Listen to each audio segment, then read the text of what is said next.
Bună, dragilor! Bine ați venit în bucătăria noastră! Eu sunt Anita, ea este... Sofia? Și mă numesc Arnold. Arnold! Cei care nu-l cunoașteți, este soțul meu. Azi am intrat într-un format nou, cum nu ne-ați mai văzut până acum, și ne gândim să facem împreună... Ce facem, Sofia? Tortilla spaniolă. O să fac împreună cu soțul meu, care a lucrat... Da, și cu Sofia. O să facem împreună tortilla pentru că el a lucrat câțiva ani în restaurant și are mână foarte bună la a pregăti tortilla. Mă pup? Mă iubești, așa-i? Zi, eu te iubesc. Pentru această rețetă de tortilla o să avem nevoie de 1 kg de cartofi, ulei, eu folosesc ulei de măsline, sare, 8 ouă și 2 cepe mari pe care le-am tăiat mărunt și le-am pus pe pervaz la geam pentru că pișcă atât de tare. V-am prezentat ingredientele, așa că nu vă mai țin de vorbă. Cel care o să facă treabă în bucătărie azi este Arnold, iar eu o să stau aici cu Sofia picior peste picior, așa cum trebuie să stea o doamnă, nu? Și cu Sofia o să fac. Sofia m-a avut? Da.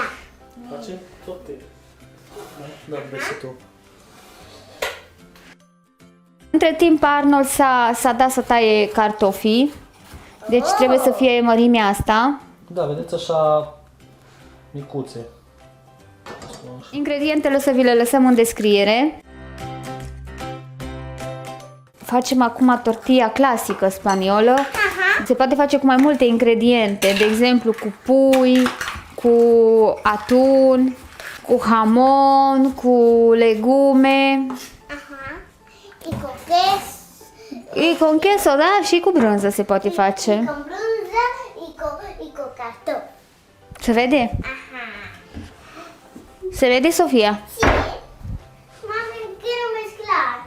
Claro. Am spart cele 8 ouă aici, acum o să pun puțină sare Mami. și Sofia o să amestece ouăle. Ajá. Ajá. Da. Tu, iubitoare. Da, așa e de iubitoare Sofia. Vă spun pe timpul când eram bolnavă. Cuando tú eras malita te di beso.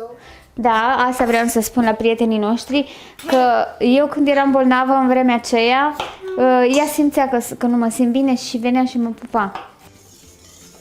Asta, da, bucătăria, salut mama! A terminat Arnold de tăiat cartofii, acum eu îi voi spăla. Îi spăl pentru a curăța amidonul de pe ei.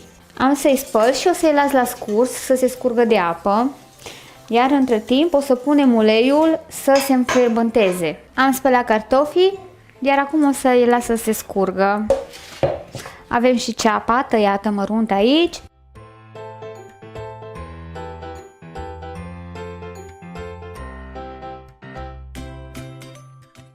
Am pus focul la maxim și peste uleiul încins am pus cartofii, ceapa și lăsăm așa la foc mare să se călească.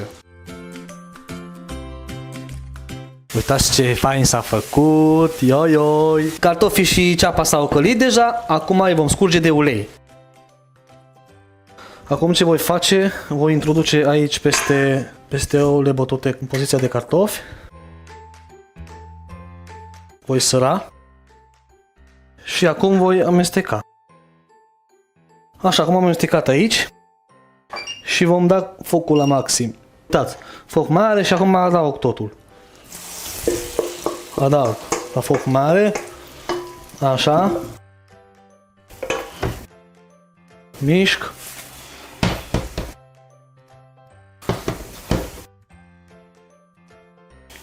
așa, lăsăm așa 1 minut. Dacă nu știți să mișcați așa, puteți să faceți și cu lingura, așa până să se face un pic și înăuntru. Și când are consistență, punem focul la minim, așa la 5,5 și cu ajutorul lingurei voi da forma aici, formă rotundă. Lăsăm pe partea asta aproximativ 3 minute la foc mediu. Și tortilla bun se face aici. Tortilla bună! Tortilla bună.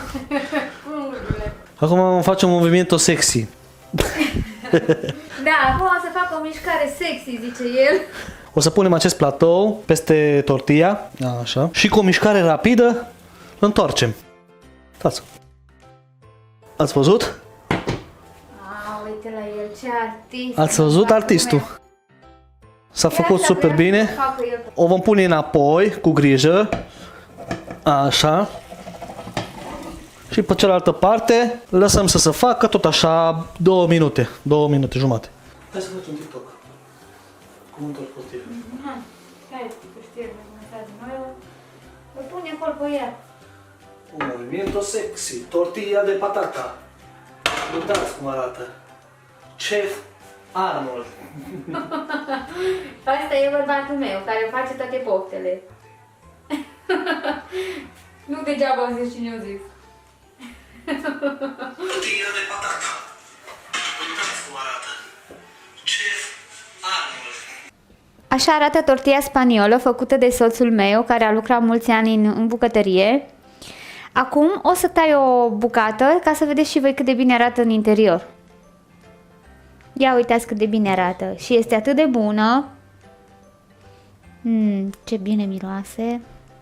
Vă recomandăm și vouă rețeta noastră de tortilla. Vă invit să încercați și voi rețeta noastră de tortilla, iar dacă vă place să vă abonați la canalul nostru de YouTube. De asemenea, vă invit să mă urmăriți și pe celălalt canal, Anita Cooking. Până la următoarea rețetă, noi vă dorim toate cele bune. Pa, pa! Acum, uitați.